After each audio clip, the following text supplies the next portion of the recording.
This episode of Food Psych is brought to you by my online course, Intuitive Eating Fundamentals. If you're ready to break free from diet culture and reclaim the life it stole from you, learn more and sign up at christyharrison.com/course. That's christyharrison.com/course. Welcome to Food Psych, a podcast about intuitive eating, health at every size, body liberation, and taking down diet culture. I'm your host, Christy Harrison, and I'm an anti-diet registered dietitian, certified intuitive eating counselor, and author of the forthcoming book, Anti-Diet: Reclaim Your Time, Money, Well-Being, and Happiness Through Intuitive Eating, which is available for pre-order now. Join me here every week as I talk with interesting people from all walks of life about their relationships with food and their bodies. And by the way, on this show, we bleep out diet culture stuff like weight and calorie numbers, but we don't censor swear words or other adult language, so listener discretion is advised. Anti-diet revolution, we're for health at every size. Eat the foods you like. Food Psych. Hey there, welcome to episode 214 of Food Psych. I'm your host, Christy Harrison, and today I'm talking with fellow anti-diet dietitian and friend of the pod, Kimmie Singh. We discuss her experiences being diagnosed with and living with Polycystic Ovarian Syndrome, or PCOS, fatphobia and racism in healthcare and dietetics training, how reframing beauty ideals helped in her eating disorder recovery, why eating disorder providers need to talk to their clients about fatphobia, and so much more. I can't wait to share our conversation with you in just a moment. But first, I will answer this week's listener question. It's from a listener with initials CK who writes, "Hi, Christy. Thanks for doing the amazing work you're doing. I'm encountering disturbing practices at my children's school. My 7-year-old came home and didn't want to enjoy her glass of chocolate milk because it, quote unquote, has too many calories," she said after she read the nutrition label. It turns out the first grade teacher is teaching them how to read nutrition labels and not to consume things if there's too many calories. I'm completely appalled and angry about this, especially since my kindergartner's in the same school. I went through a debilitating eating disorder myself and am now thoroughly anti-diet and seeing dieting and diet culture for what it is. My question is, how do I approach this with the school? I'm sure they think this is okay and quote unquote healthy, but they're really just damaging young minds who should be focused on coloring pictures and not reading nutrition labels before every meal. We're teaching them how wrong this is at home, but teachers have a huge influence, so I feel I need to contact the school and try to stop it. Thank you for your time if you get a chance to read this. So thanks, CK, for that great question, and so many thoughts on this. But before I answer, just my standard disclaimer that these answers and this podcast in general are for informational and educational purposes only and aren't a substitute for individual medical or mental health advice. So first of all, my heart really goes out to you for having to deal with this.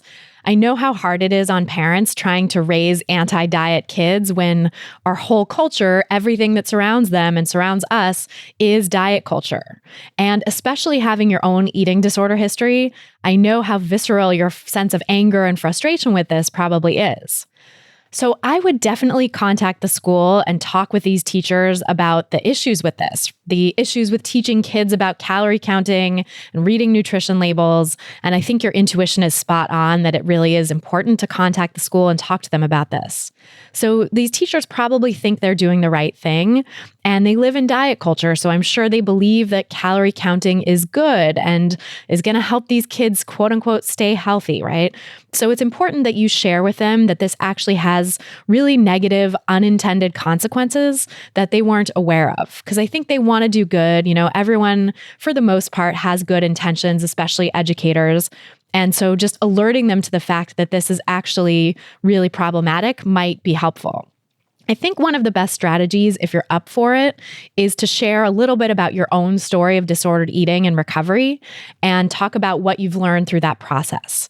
You know, talk about how things like calorie counting and reading nutrition labels play into eating disorders in general, how they played into your own eating disorder, and how kids and adults alike can become really obsessed with these things, and how especially with kids who tend to be very literal thinkers, right? They already have sort of black and white thinking thinking about the world in general because they're kids. They haven't gotten to that sense of nuance yet that we develop in, usually teenage years or young adulthood. And so lessons like this about reading nutrition labels or counting calories can lead kids to really black and white thinking, really rigid thinking about food that is the hallmark of disordered eating, that is a huge risk factor for developing a full-blown eating disorder or just severely disordered eating behaviors. You can also talk to the teachers about the evidence against calorie counting from a more scientific perspective or physiological perspective, because in general, kids don't need to count calories. Nobody needs to count calories. Our bodies do a great job of figuring out what they need and getting their energy needs met without any intervention from us. But especially for kids, they're in kindergarten and first grade, right? Your first grader, it sounds like, is the one who's getting taught these calorie counting things. Most kids at this point still have a good connection to their intuitive relationship with food and their bodies. And so they don't need to count calories. They just need to trust that inner wisdom, that intuition that they're still connected with, their hunger, their fullness, their satisfaction cues, and, what they're interested in eating. And if we allow kids to do that, if we allow them to continue and maintain that intuitive relationship with food that we're all born with, kids are going to be far better off and they're going to grow into far more well-adjusted adults than if we interfere with that innate connection with food so young, especially. So giving kids a blanket recommendation to eat as few calories as possible is also extremely harmful from that physiological level, because even if calorie counting weren't a risk factor for disordered eating, which it is, and we'll talk more about that in a second, but even if it weren't, kids need lots of energy from food because they're growing, right? They're growing very rapidly. And it's nearly impossible to calculate a child's calorie needs accurately because they're always going through different phases of growth and development. So their energy needs change really quickly and are usually increasing over time. And kids are supposed to have their energy needs increase over time. They're supposed to gain weight, right? And so, I don't use weight numbers in this podcast. And like I said in the intro, if anyone says them in the podcast, I bleep them out. So I'm not going to say exact amounts, exact numbers here. But generally, kids' weight at least needs to quadruple from first grade until they're fully grown, right? It's on average, their weight is going to go up fourfold probably. And so trying to restrict their eating during that time is really dangerous because it restricts their growth. It restricts their ability to feel, their body's ability to feel that its needs are going to be met and that it's going to be able to grow and develop as it wants to, right? The body needs to have all of its energy needs met in order to feel safe. And so that relates back to the disordered eating issue that I was talking about before, which is that when kids, or really people in general, deprive themselves of certain foods because they deem them to be too high in calories, or when they're deprived of certain foods from outside sources, right? Food insecurity or someone else putting them on a diet, that sets them up for a restrict binge cycle, or what I call the restriction pendulum. And that's where you restrict, and then inevitably end up swinging over to the side of feeling out of control with food, and particularly gravitating toward the foods that you hadn't allowed yourself. Because forbidden fruit always tastes the sweetest, right? We know that. And that is really true in research, especially with regard to this restrict binge cycling. People tend to gravitate towards the foods that they were restricted of. I talk in my book about a study that deprived women of chocolatey foods for a week. And at the end of the week of deprivation, everybody's desire for chocolatey foods on average was higher. And that was particularly pronounced in the people who were dieters already. The people who were dieters had significantly higher cravings for chocolate and chocolatey foods. And so, nothing is wrong with cravings, right? And honoring your cravings is a great thing to do in the process of making peace with food. But the fact is that depriving yourself of certain foods actually ends up driving greater cravings for those foods. And that kind of restriction and deprivation is really a lasting form of trauma that can stay with a kid all the way into adulthood.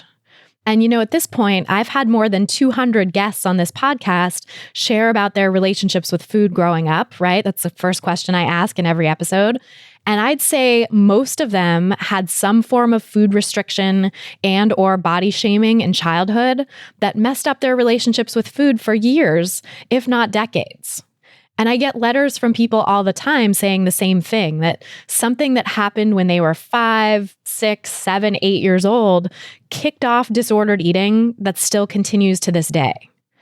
So schools should not be participating in this form of body-based shame and trauma. And yet far too many are, because we live in diet culture.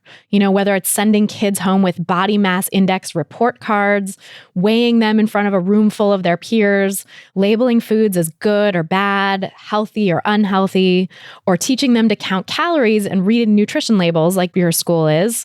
All of these things are potentially traumatizing moments in a child's life. So if we want our kids to grow up to be peaceful, well-adjusted people, we need to help them have peaceful, well-adjusted relationships with food, because trauma around food really threatens our sense of peace at a fundamental level because it threatens our survival. Another thing you could do when talking to these teachers is to maybe give them some resources for further reading. I think you can make a really impassioned case with your own background, your own story, and some of the things that I've been sharing here. But if you want to give them something to read and sort of reinforce what you're saying, one resource that might be helpful is my New York Times op-ed about the Weight Watchers app for kids, which it gets at a lot of the issues with restricting kids and depriving kids of food, and also, restricting and depriving anyone of food, and the astronomical failure rate of diets, and why weight cycling and weight stigma are likely a greater risk to your health than body size itself. And so that's actually important, because I think when teachers are engaging in this sort of teaching, odds are, and not in every case, sometimes this is just handed down from the district, but odds are that teacher maybe has a personal interest in dieting, right? Maybe they're particularly caught up in diet culture themselves. And so I think maybe that piece could help them also understand why diets don't work for adults as well, and why it's really harmful to foment diet culture and pursue dieting. Another great resource on this that you could give them is this piece by Regan Chastain, two-time past Food Psych guest, Regan Chastain. She also did a great piece for US News about that Weight Watchers app for kids. And so we'll link to that in the show notes as well, because I think that can give you some more reinforcements, just some more voices and other people in the field speaking out against this app and against dieting for kids in general. Really, the issue is your school, your kid's school, is teaching kids dieting behaviors and disordered eating behaviors, aka counting calories and trying to reduce or restrict their calories. And so the teachers need to understand how harmful it is to teach kids dieting behaviors and how likely it is to lead to adverse consequences down the line. So I hope that's helpful. And if you want to submit your own question for a chance to have it answered on an upcoming episode of the pod, go to christyharrison.com/questions. That's christyharrison.com/questions. And then if you want to ask me any question you want and have me answer it a lot more quickly than I can here, you can join my online course, Intuitive Eating Fundamentals. There, I do an exclusive monthly Q&A podcast where you get to ask your own questions and listen to hundreds of answers that I've already given to other questions, so that you can really troubleshoot any areas where you're getting stuck with intuitive eating and truly make peace with food. And some exciting news, which is for a limited time, when you pre-order my book, Anti-Diet, you'll also get a special deal on this course, on the Intuitive Eating Fundamentals course. So to learn more about that deal and claim yours today by pre-ordering the book, you can go to christyharrison.com/book. That's christyharrison.com/book. And then to learn more about the course itself and how it can help you break free from diet culture and reclaim your life for bigger and better things, you can go to christyharrison.com/course. That's christyharrison.com/course. And now, without any further ado, let's go talk to Kimmie Singh. So tell me about your relationship with food growing up. Gosh, it felt like I remember a point in my childhood when food became something that was sort of off limits in a lot of ways. And so I have this very brief memory of when food felt okay and safe. And then I remember a time where I was told to quote unquote, watch my weight. And so food started to feel much more charged. It didn't feel like something I had unconditional permission around. And then I obviously also felt like less in control of it too. How old were you when that happened? Good question. I'm thinking I was about 7 years old. I think about 7 years old. Yeah, I remember just being like, oh, I miss the days when I was allowed to enjoy things. And I started to also just feel uncomfortable in my body. That being said, I still had a body with a lot of privilege, but I did have a body that doctors said, like, yeah, you got to be careful. And it really just put so much awareness on how I how I felt. And I also, so for listeners that don't know me personally, so I'm Indian and I grew up at that point in my childhood in a predominantly white area. So I just sort of felt like I looked different, not only around size, but also around skin color and hair color. And I have curly hair. And it just felt like, why does my body look different from everybody else's? Like, why don't I look like the Barbies? I mean, literally, because I had Barbies, at that age. So I just felt like my relationship with food and body throughout childhood felt very murky. And then since my father immigrated here from India, as like many immigrants, there's so much pressure to conform. And I just felt like as I progressed throughout childhood, I really felt like I just want to look like everybody else. I want to fit in. I don't want to have a special, unique identity that makes me different. In some ways, it sounds like having the pressure to lose weight was also a pressure to assimilate. Yeah, very much so. Very much so. Yeah, this is kind of timely that we're recording this because I remember when I was a child, I would see the advertisements for all the diets, like the 90s era diets. And I remember at the end, they would have a disclaimer that like, yeah, this is not for people under the age of 18. And as a child, I felt so angry. Like, why aren't they thinking of people like me? And I also felt really alone. Like, well, most people don't look like me. So why would they think of people like me? And it makes me really angry because I know that now with the whole Curbo app for children, I would have loved that. And my parents wouldn't have had the knowledge to not put me on that sort of plan, if that makes sense. But yeah, it's terrible to think about. Yeah. And it's interesting too that kids like have their own desires to lose weight or desires to change their body coming from that external pressure, right? Because already at that point you felt it. You felt like there was something wrong with you and that you were getting those messages from outside of yourself and then internalizing them and kind of wishing for some app or some diet or, well, not an app didn't exist back then probably, but like some diet to change things for you. Yeah, it really mirrored what I would see amongst adults, conversations by adults, whether it was on TV or like between my parents. And so I just felt like I had so much exposure to this idea that dieting was possible and it was something I should be doing. It's wild how young kids are when they internalize those messages, right? It really is. Yeah. And somehow as I sort of progressed like through the teenage years, it felt like it calmed down. And I was reflecting on this before today. I don't know why it calmed down, but I do know that at that time I moved to a different area where I had more community of color. And I felt like less of the other. And I can't help but think that had a really big piece of it. And I feel like my racial identity began to really grow. And I just felt like it wasn't the odd one out all the time. So in some ways, it wasn't just about your size. It was about all of the ways that your body felt like it didn't fit in. And once you felt a little more represented and like you fit in, you had a place, then some of that dieting pressure died down too. Yeah, exactly. And honestly, like there was a piece of my body feeling like it fit in, but there was also this piece of being around people with shared experiences. And so even if it was just relating to things that I would see in my household or jokes about my family, and like as the internet was becoming more and more popular, it was a great way to get connected to people with similar experiences. Yeah, like that empathy that was probably missing when you didn't have people with similar experiences around you before. Yeah. And so I didn't feel like I was just this single person experiencing all these things on my own. That's so powerful and so important. I think whatever identity you're feeling othered by, or even combination of identities often, it's like finding people who get it and who have had a similar experience or can just empathize with you seems to go such a long way in being resilient to that, whatever stigma and stuff you face in the larger culture. Yeah, exactly. It makes all the difference. It really does. So what happened in your relationship with food and your body then around, that was teenage years, you said, or? Yeah, these were the teenage years. So I definitely was on the wellness diet, and I can remember not feeling satisfied with what I was eating, but it felt like I had more control because I had that independence. So yeah, it didn't feel as stressful and as chaotic as it was in childhood. But then, fast forward to college.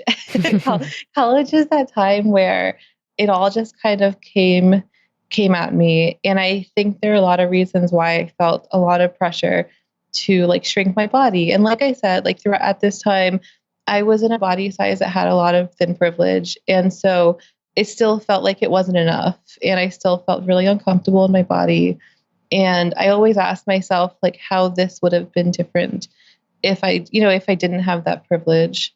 It's so interesting too to think about the nuances of thin privilege because, you said like you as a kid, you were told by doctors that you needed to watch it or that you needed to lose weight, yet still you had a degree of thin privilege. So it's like it's not all or nothing, right? It's not black and white. Yeah, it's really not. And something I mentioned recently at a talk that you were at is that it's so difficult to discuss thin privilege when we're comparing it to other types of privilege because not only does your body change, but also in different groups, you have different size standards.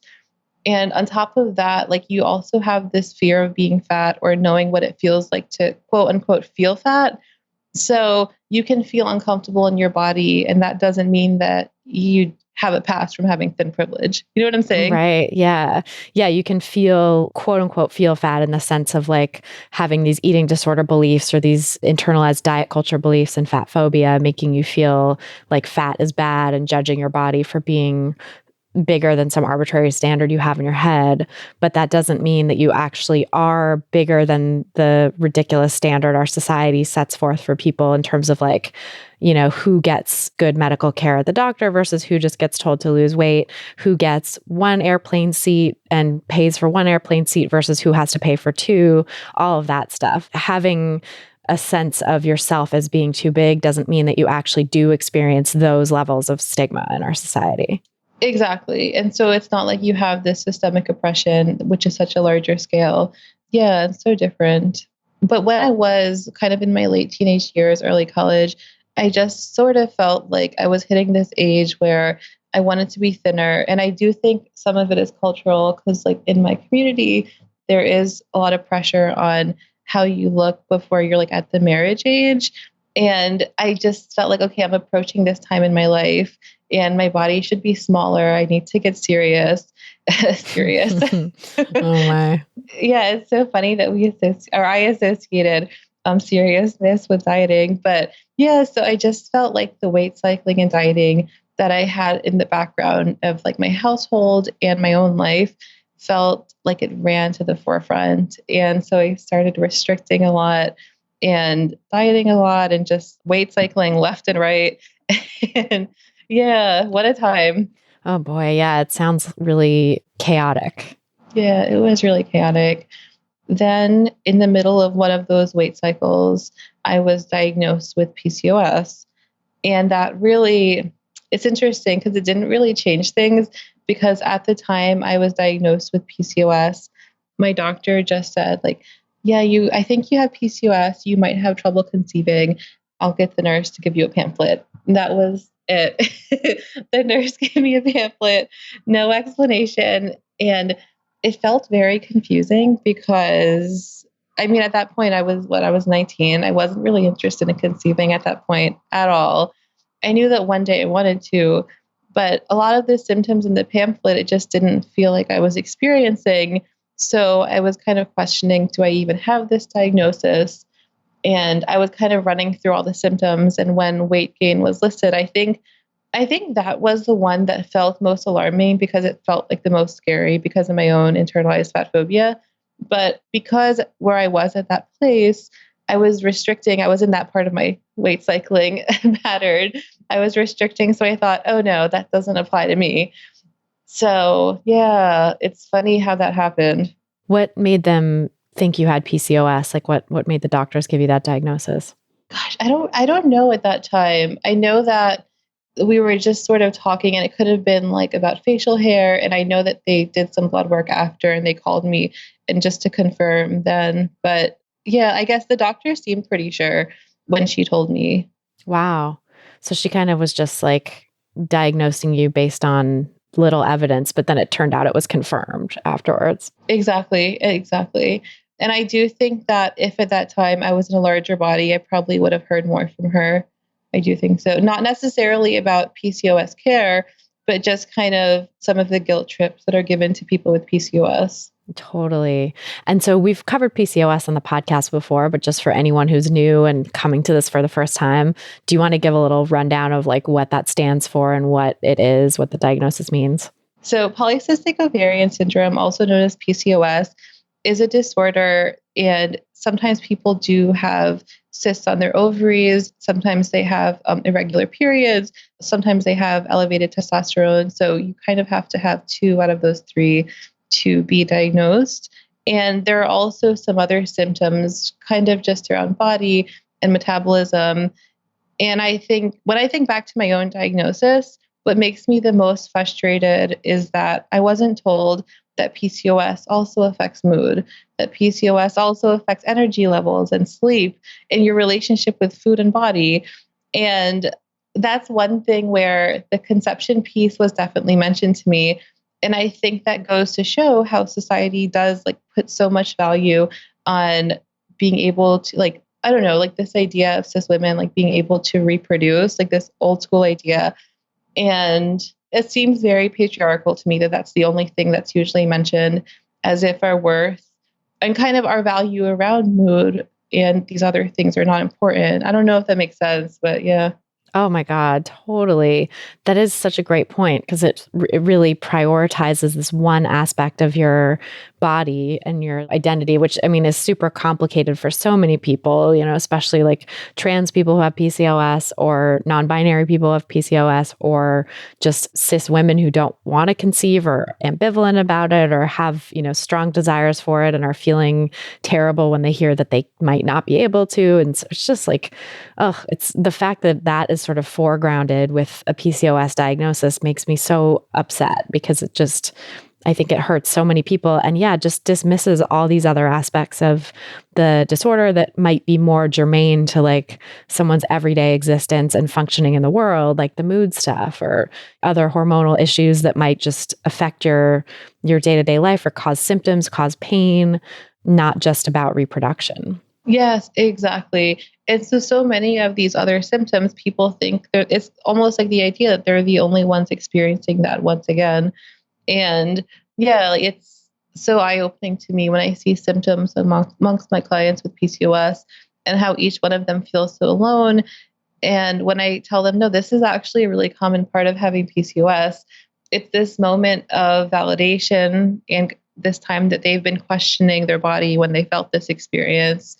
So I do feel like better learning about my PCOS and how I can support it really helped nourish my relationship with food and body. That's awesome. And it's great that you're talking about it and helping to destigmatize it because I think some of the symptoms of PCOS are so stigmatized and people feel so ashamed of having them that it can be really hard to break out of that and like actually acknowledge this is not my fault. This is part of a symptom, you know, a situation that my body is in. Maybe not even a lot of people don't even, or some people don't even necessarily categorize it as a problem. You know, it's just, this is how my body is. This is a different way that my body functions and it's okay. And I can manage it. I can take care of it. Yeah, exactly. I really don't like when I hear it being presented as this terrible negative thing that takes over these people's lives. Because I think that any diagnosis, just to describe it in that way, is very ableist. That's one piece of it. And then also, there's so much more to the PCOS experience than just the hard times. Right, totally.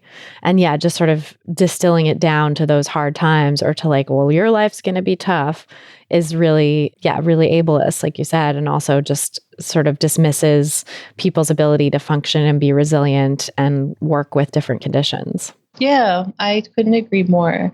And that's something, so I know you interviewed Julie Duffy Dillon before, but so like she and I co-hosted the PCOS and Food Peace podcast where we interviewed people, you know, kind of the big shots in the body positive, fat positive communities that happen to have PCOS. And I think what was most eye-opening to me was how many people reached out and said, I can't believe that there's this much to the PCOS experience that I haven't heard about before. Wow. That's really interesting. And I think speaks to, yeah, the fact that it's just such a silent, it's a condition that creates a lot of shame and silence. And I think because of so much of like our patriarchal standards of beauty and femininity and how a quote unquote woman's body should function, like there's just so much shame tied up in that it's hard for people to speak out about it. So it's really cool to have, and yeah, that podcast like has such amazing guests. They're all, a lot of them are people I've talked to on this podcast too. And they're just like powerful voices in our community and sharing their PCOS stories. So awesome. And I'm sure so healing for other people. Yeah, I agree. And I appreciate that the way we did it was, it's not about like overcoming something. You know what I'm saying? It's just kind of about being with your body. And I think it's a really different way to look at chronic illness. Totally. As we're recording this, I'm having a flare up of one of my chronic illnesses, Hashimoto's thyroiditis. And I've been thinking a lot about the sort of definition of health and wellness that is so often used in our society, that is so ableist, right? That sort of says that if you have any sort of disease or any kind of active condition or symptoms, then you're not well, you're not healthy, and that your job is like to get rid of them, right? To overcome your symptoms or overcome your illness so that you can reach this mythic state of health and well-being. And I just think that's bullshit, as someone who has this chronic condition, a number of chronic conditions that come and go and, have a lot to do with stress, or in this case, stress and medication management. Like I had a ridiculous rocky 6 months or so with my doctor putting me on a different dose of this medication that just threw everything out of whack, and trying to get my levels right. And it is what it is. But I mean, I'm feeling very tired. I'm feeling slowed down by this disease, but also have had some of the most productive couple of months of my career and had some incredibly fulfilling work that I've been doing, and like wonderful, relaxing, fun times with my family and my friends. And, my life is so much richer and so much more than just this diagnosis. And I feel like I'm kicking ass and having a great time and also fucking exhausted, and it's all there, Yes, it is. And you definitely are kicking ass. Just to validate you in that moment. Thank you. Yeah, I agree. And, and I think there's one piece of it, like when you're having a symptom that you don't particularly enjoy, it can be really hard to be with your body. And I also think that having the compassion and gentleness with yourself in that moment is so important. It shouldn't be about getting angry that you can't control your body. It should be trying to find stillness in that moment. Yeah, that self-compassion is so huge. And that's been such a huge part of it for me too. And like, I just want to acknowledge too my privilege, because even though I have Hashimoto's and other chronic illnesses that I live with, I'm also still in a thin body, and like a body that is, for all intents and purposes, able-bodied, even though it has these limitations, these conditions, and cisgender and white and all of the rest. So I feel like my experience of even navigating the healthcare system or moving through the world, nobody sees me as like this sick person, quote unquote, even if I'm having like a moment of feeling not well, like it's different having an invisible illness, I think, versus like chronic illness that makes people a target, visibly a target.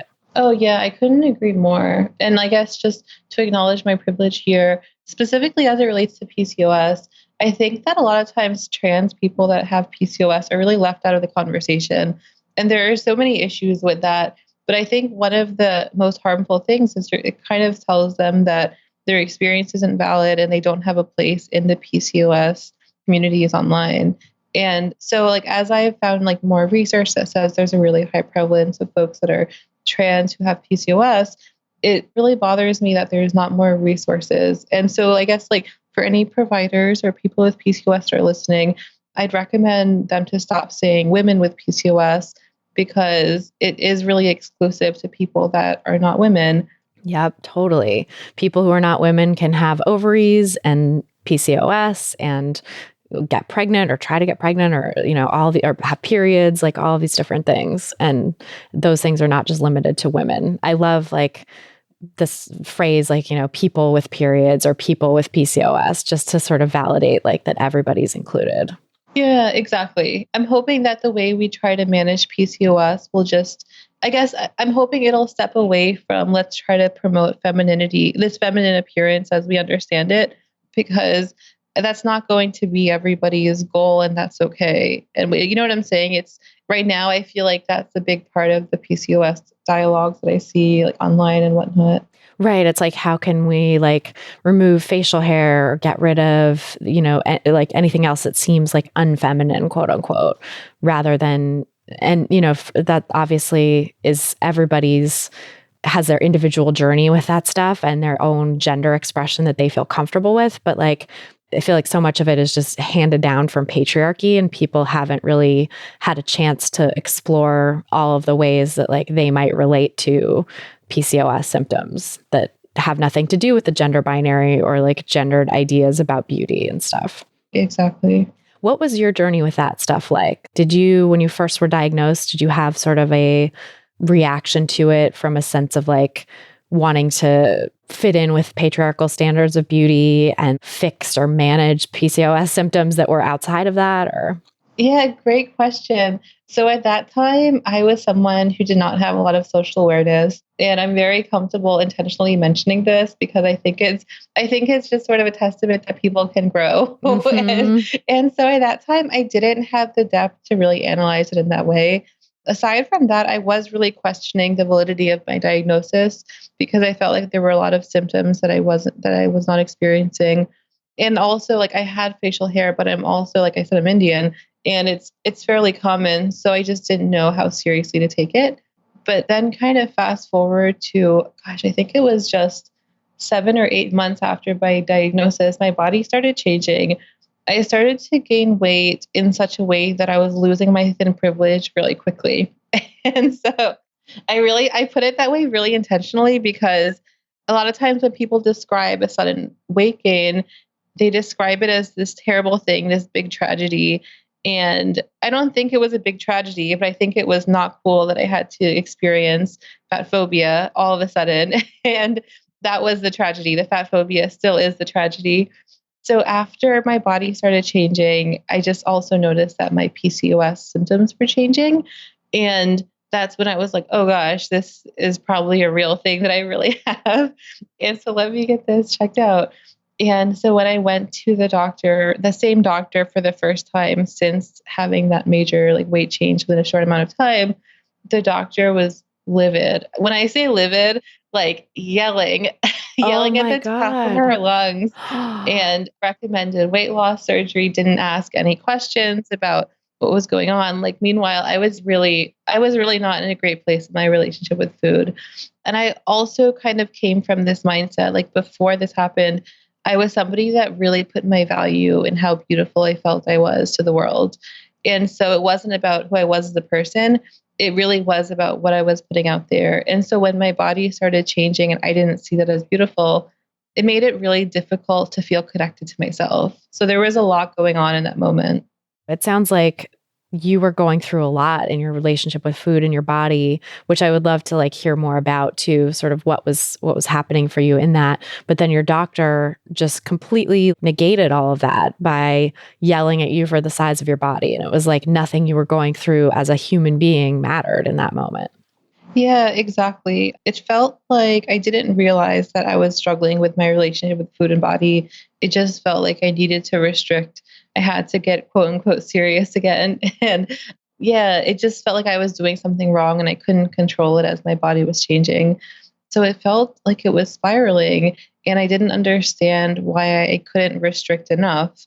And then there was also this really big piece of coming to terms with a changing body and navigating the world without having this image that I thought I had before.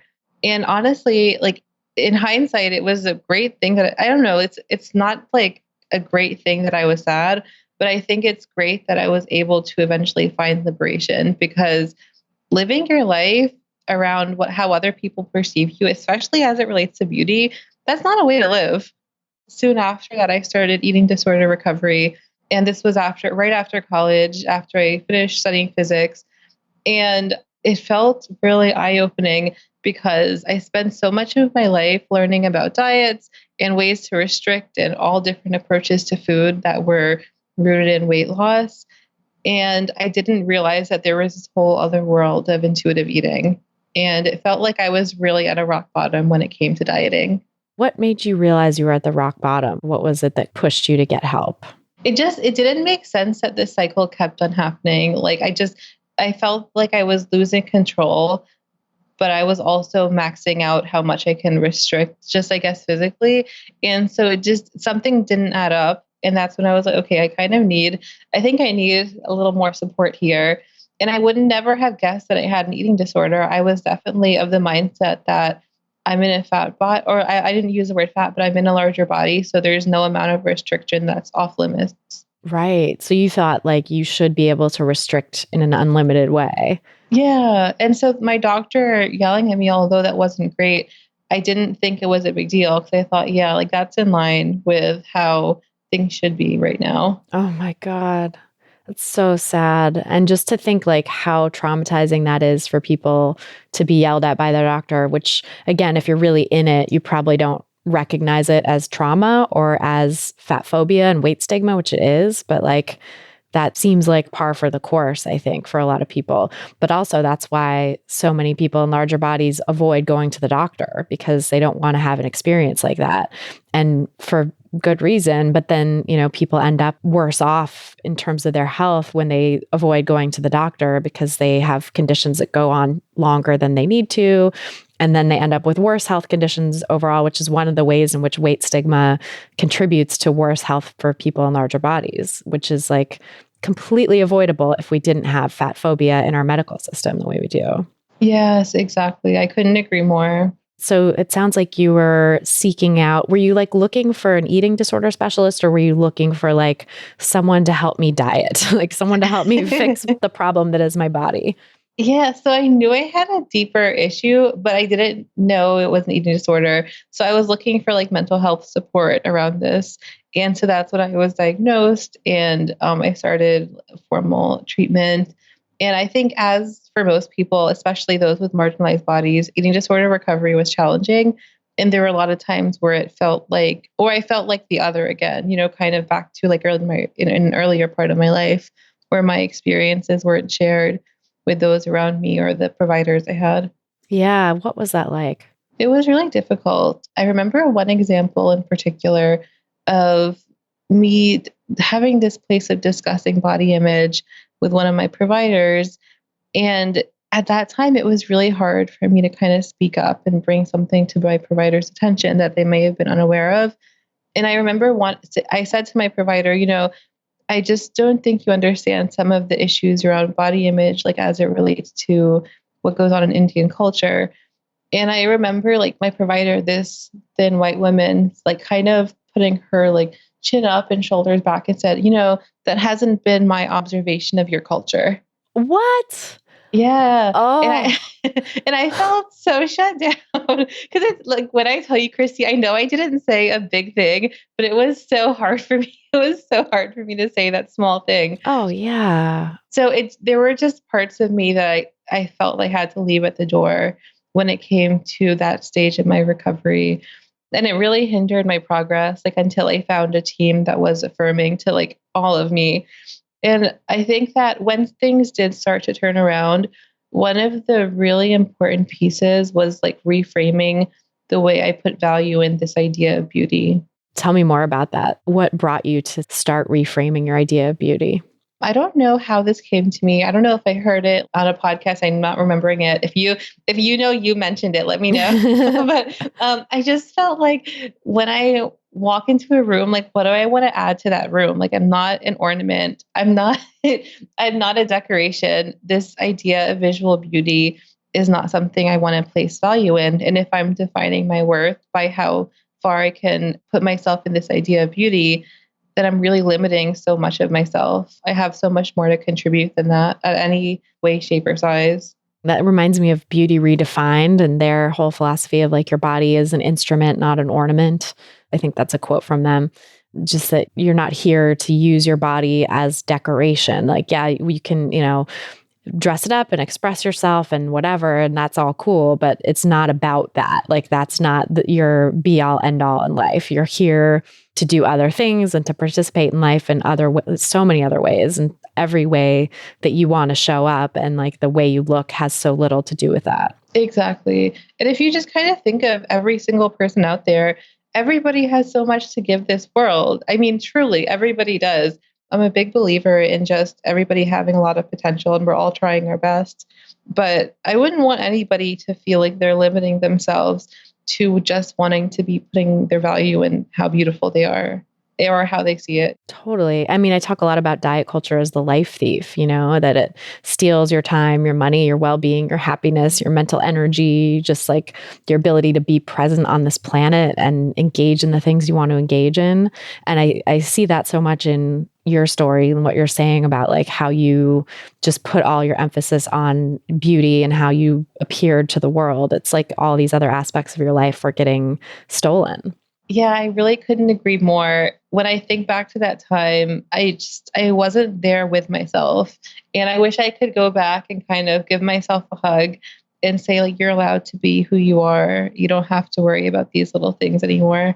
Yeah. I mean, it sounds like also for you, there was that piece of finding partnership and marriage and that sort of looming question over your head that probably made it feel like so important. And I can totally understand that. I understand why people feel so pushed into like making beauty a really central thing because we're told that it's the key to all these other things we want in life.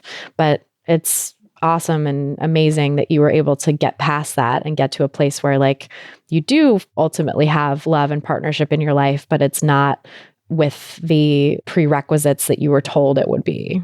Exactly. And when I just kind of examined my relationship, I've been with my husband from back then when I was this more shallow version of myself to now. And it just brought us so much closer. And I don't think that our marriage would be what it was if I still had this obsession with image and beauty. And it's so awesome too that like he was able to support you through that and still accepts you. That must have felt like such a relief being known at a deeper level that like you could show up with him as you really are and as this changing version of yourself, and that he still loves you through it.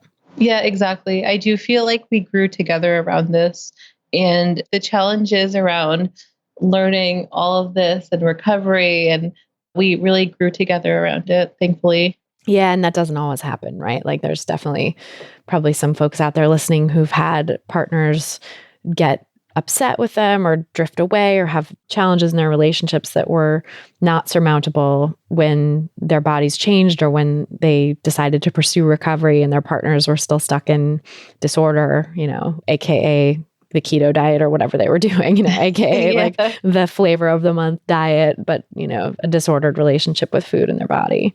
Exactly. Yeah. I think, you have to be able to step away from a relationship like that. Like if it's not supportive of your recovery, it's just not supportive of you. Yeah. And it's so hard to do that. It's so hard to set that boundary. It is. And there's that sort of discernment piece too that you need to have, right? Of like, is this relationship something that we can grow together? And this is a hurdle and a sticking point that like eventually my partner will come around? Or is this something that they're just like really dug in about and not able to come around? And I'm curious actually to talk about sort of your own trajectory with that. Having like a lot of internalized fat phobia, being pretty fat phobic from what you've said before the weight gain, and then how your perception of larger bodies changed with your own experience. I honestly think it goes back to when I started questioning the societal standard of beauty. And this was when I was still experiencing a lot of thin privilege. And my college roommate at the time, she's Black, and she was on this natural hair journey to stop using relaxers in her hair. And she explained this to me. And I was someone, like I mentioned, I have curly hair. And it's not at all the same thing of what she went through. But after she explained this to me and how the way we understand hair is so deeply entrenched in white supremacy, it just made me question that. And I stopped straightening my hair since. I haven't turned back. And like I said, it's nothing at all compared to what she or other Black people experience around hair. But it planted this seed to stay curious about the way I understand beauty. And so next I started to understand colorism. And as I tried to sit with my fat body, like in recovery, it was really hard because, like I said, I was really fat phobic and I just felt like I was at a war with my body. And so coming to this place of neutrality or acceptance, it felt really difficult, Christy.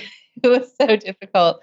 And a big piece of it was finding support outside of sessions, like finding community and finding people that have lived experiences who've been through similar things that I've been through, who are also fat. Like that was such a big piece of it for me.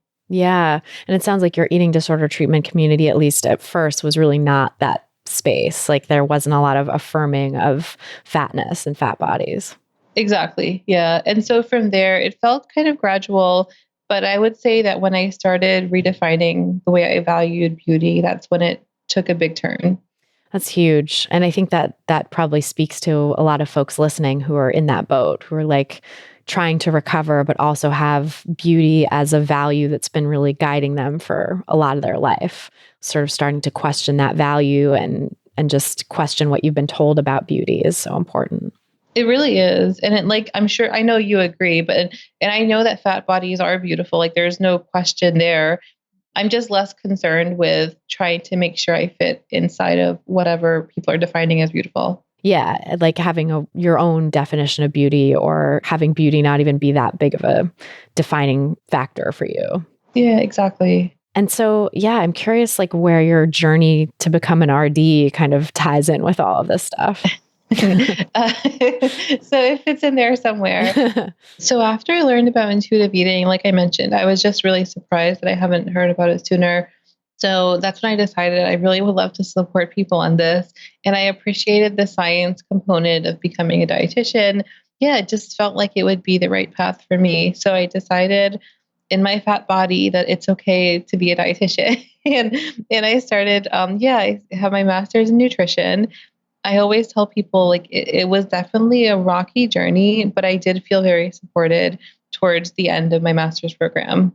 Yeah, that's a really interesting perspective too, to be someone who's coming from eating disorder recovery and decides to go into a dietetics program, which in a lot of ways is like the belly of the beast, you know? It's really so fat phobic in so many ways, the way that dietetics is trained and practiced at a lot of major institutions.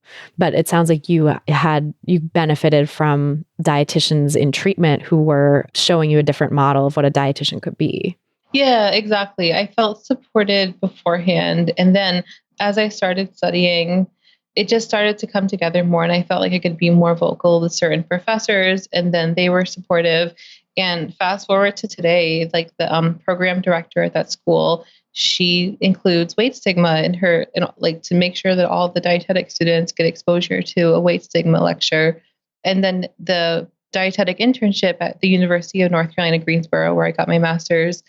Now that there's a whole health at every size rotation, a whole rotation. It's amazing. Yeah, it blows my mind. Like myself, Julie Duffy Dillon, and a couple of other dietitians in that area, we've been working to create this option for people, because now there are more people who want to study nutrition but don't want to practice from this very traditional fat phobic diet, weight centric approach.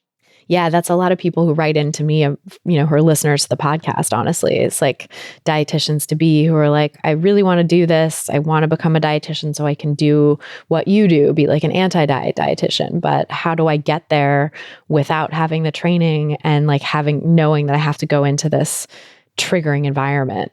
Did you ever find yourself triggered again when you were studying to become a dietitian? Because I know I did. Like I definitely had a few moments that worsened my disordered eating and threatened to pull me back into the eating disorder. And fortunately, I was able to kind of come through them stronger, but it's always a touch and go there, I think. Yeah, gosh, there were so much more than a few moments. It was really exhausting. There was one piece where you hear messages around food that you don't really believe anymore. But then it's a different piece when you're sitting in a classroom, you're the only person in a large body, and you're just hearing professors tell you how to rid the world of bodies like yours. It's a lot to take in. It really is. And I want there to be more fat dietitians. And also I want dietetics to be safer in terms of training fat dietitians. Yeah. And I think that's part of the reason why there aren't more fat dietitians, right? It's, there's many reasons, like certainly economics plays a role in there too, because it's very expensive and a huge undertaking to become a dietitian. But yeah, that really significant fat phobia piece, I think really drives a lot of people away who would be great dietitians, but are fat and, would have that lived experience too of like knowing what weight stigma is and being able to live a different model of how to be a dietitian, like of doing an anti-diet type of work, who get sadly driven away by the fat phobia in the profession. Yes, exactly. And I always ask myself, I wonder how health at every size and intuitive eating, like how it would be different in dietetics if there were more fat dietitians. It is interesting because I think one of the things about intuitive eating that gives some people pause, especially when they're first, I think it attracts some people who are maybe in a more diety place who are like, oh, all of these like thin providers who are doing intuitive eating, great, I'll be like them. Like they'll teach me how to be thin like them. And it's like, no, that's not, you can't teach that. Your body is what it is. I think people who are a little more aware of health at every size or fat positivity first and like coming to it from that perspective tend to like look askance at a lot of those of us in thin bodies like myself who are doing intuitive eating work. And I think would probably, those folks would feel a lot more comfortable with someone in a larger body that just gets what they've been through. Yeah, I agree. And I think that as dietitians, if we're saying that only thin people should be dietitians, then you're really saying that part of the dietitian's role is to make people in larger bodies feel inferior for having different bodies. Oh, God, so true. Yeah, it further pushes this this idea that body diversity shouldn't exist. And for me as a fat dietitian, part of showing up for my clients is showing up in my fat body as a woman of color doing this work. Yeah, because you're providing such a different model for what a dietitian can be. Exactly. And so when people are scared of being fat or super fat, like it's really a direct reflection like of their own body image struggles. And there's no hiding from it when you're like, yeah, there's really no hiding from it. Right. And especially, yeah, when you're sitting in a room with someone and they're basically saying like, I don't want my body to look like yours, that's a real opportunity to kind of dig into what that means. Like, what does it mean for them to be in a super fat body or a fat body or whatever it is they're fearing?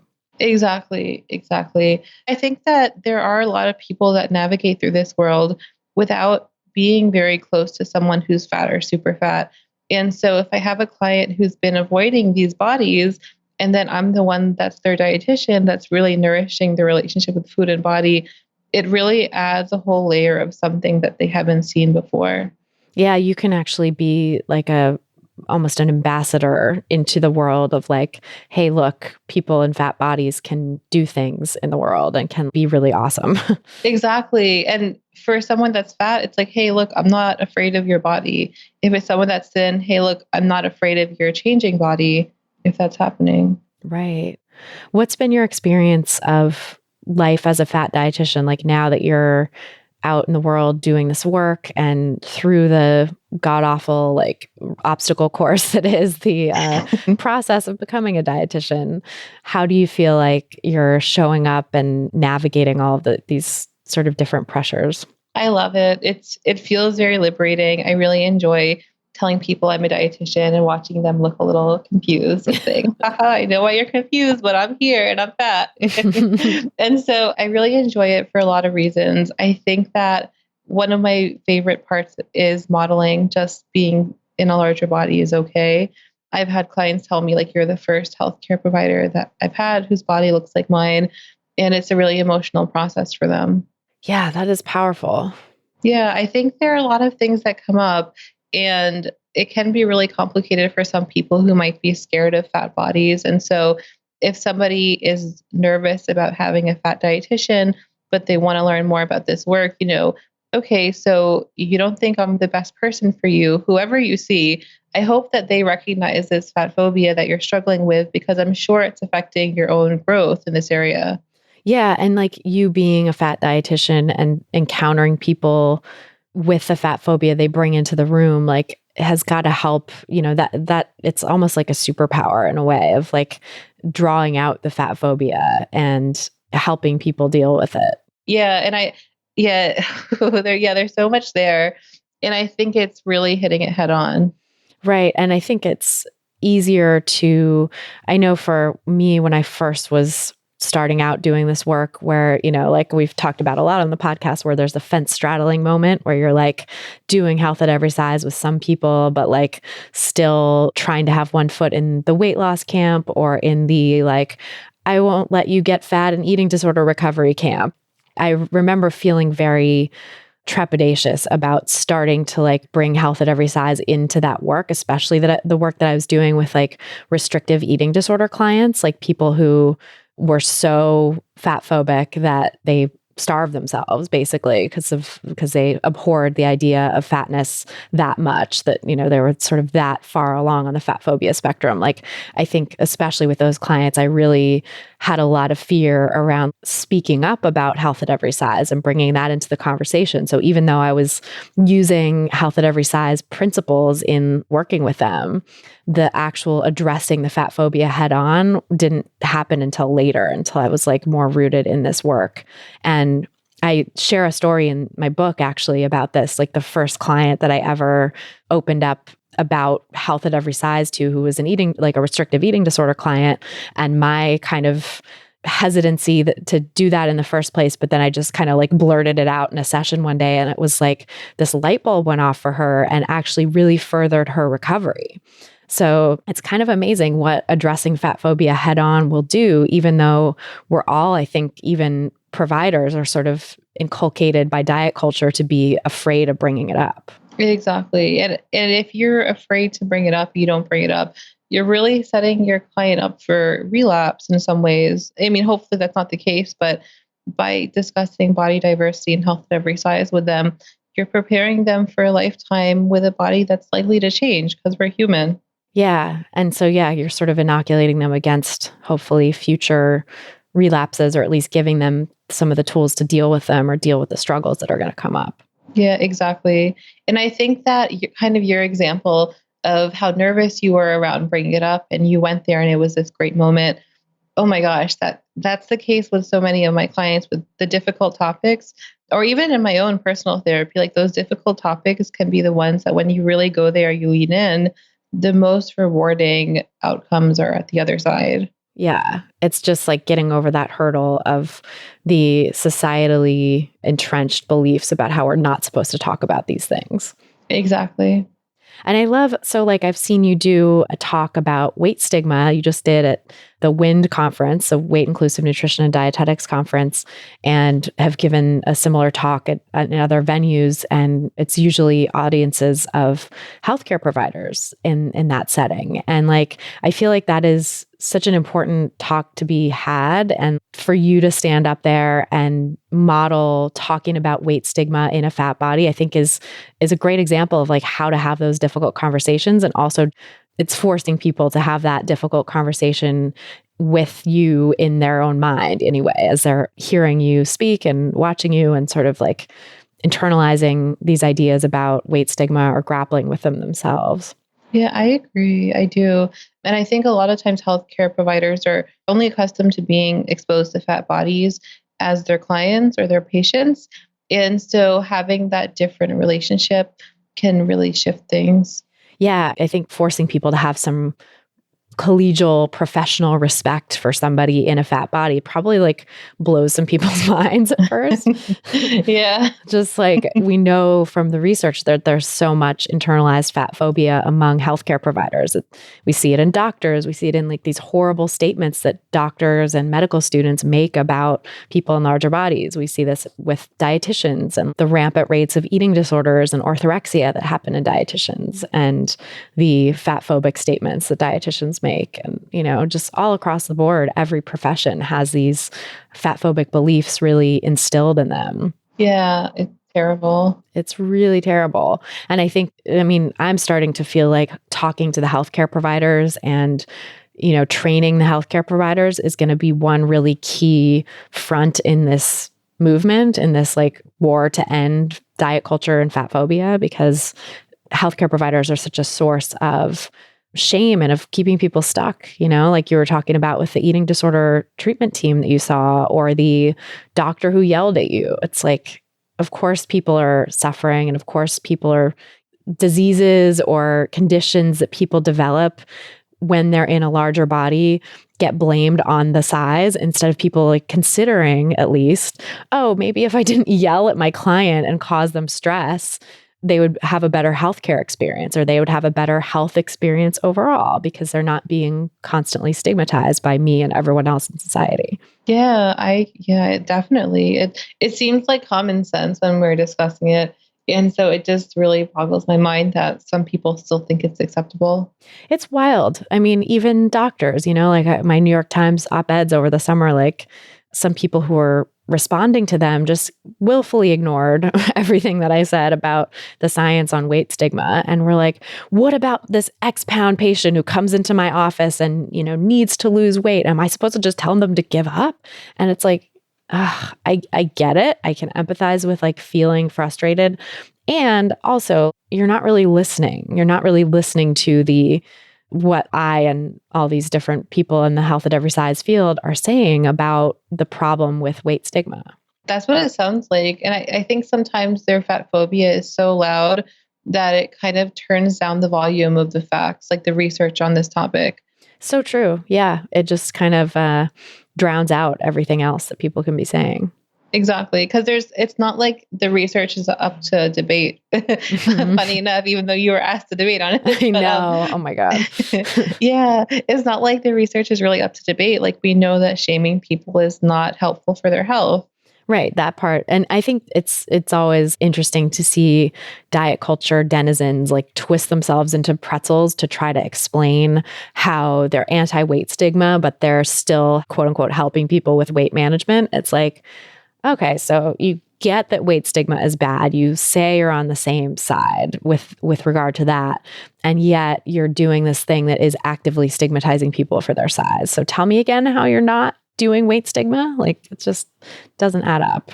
It doesn't. A fun exercise that I tell people to do when I speak is, whether you're a healthcare provider or a regular person, the fat people that you don't know, like if you're walking down the street and you see a fat person and you notice a reaction in your body, like that's your fat phobia. And that's something to really explore and work through, because it's going to come out in more ways than you think. Oh, so true. That little whatever tightening happens in your body or quickening of your pulse or whatever is an example of a reaction that will, lead to some different treatment of people in your office, for sure. Exactly. Yeah. And fat people can tell. I mean, like, we can tell like you're treating us differently. I think that's a really important point too. Like, that really deserves to be said, because you pick up on it, right? That stigma is palpable. Yeah. And I think sometimes providers think they're above it, like they know how to hide it, or they know how to be polite and kind of get through it. But yeah, you can tell from somebody's body language, they're avoiding eye contact. There are so many small indicators. Right. And yeah, I think I've seen also just sort of flat out denial in some providers where they're like, well, I don't have weight stigma. I know it's bad and I don't do that to my clients. And like, oh, those are probably some of the worst offenders, right? The people who deny that they have even any of it. Yeah, I agree. Like we all have room to grow in this area, including myself. So if you haven't done this work, like you're not exempt from the process. And yeah, that's such a good point too, that it's an ongoing process, and that even fat people can have fat phobia after having done all the work. You still, or, not all the work, but like all the work that you have done, you still have more to do and more unlearning. And so do I. And so does everybody else. Exactly. I think that doing this means that you're constantly growing and learning and evolving. Yeah. And I think that's part of the territory. You kind of have to just embrace that, like, constant learning and unlearning. Yeah. Yeah. So, I mean, I could talk to you forever about these topics, and I know we will in New York City because we're both in this area. So definitely have a lot more conversations offline coming up. But thank you so much for sharing all that you did and sharing your story and your presence with us. And can you tell us where people can find you and learn more about your work? Yes, thanks for having me. So you can find me at bodypositivedietitian.com or on Instagram at bodypositive_dietitian. Awesome. We'll link to that in the show notes too, so people can find you. And so excited for everybody to check out your work. Great, thanks. And that's our show. Thanks again so much to Kimmie Singh for joining us on this episode, and thanks to you for listening. If you're looking for some tips and guidance to help you get started on the anti-diet path, grab my free audio guide, 7 Simple Strategies for Finding Peace and Freedom with Food. Just go to christyharrison.com/strategies to get it. That's christyharrison.com/strategies. If you've gotten something out of this podcast, please help us reach more people who need to hear the anti-diet message by sharing and subscribing on Apple Podcasts or your favorite podcast platforms, Stitcher, Spotify, iHeartRadio. We're at all of them. Just go to christyharrison.com/subscribe to see all the places you can subscribe. That's christyharrison.com/subscribe. You can also leave us a nice rating and review in your podcast provider of choice, which is another way to help new listeners discover us and is always really helpful to me to help me keep going and keep doing this work. To get full show notes from this episode, including all the resources we discussed, plus a full transcript, head over to christyharrison.com/214. That's christyharrison.com/214. And to get the transcript, just scroll down to the bottom of the page and enter your email address. This episode was brought to you by my online course, Intuitive Eating Fundamentals. If you're ready to make peace with food, break free from diet culture, and reclaim the life it stole from you, learn more and sign up at christyharrison.com/course. That's christyharrison.com/course. A big thanks, as always, to our editor and sound engineer, Mike Lalonde, our community and content associate, Vinci Chue, and our administrative assistant, Julianne Watasik, for helping me out with all the moving parts that go into producing this show every week. Our album art was photographed by Abby Moore Photography and designed by Meredith Noble, and our theme song was written and performed by Carolyn Pennypacker Riggs. Thanks again for listening, and until next time, stay psyched.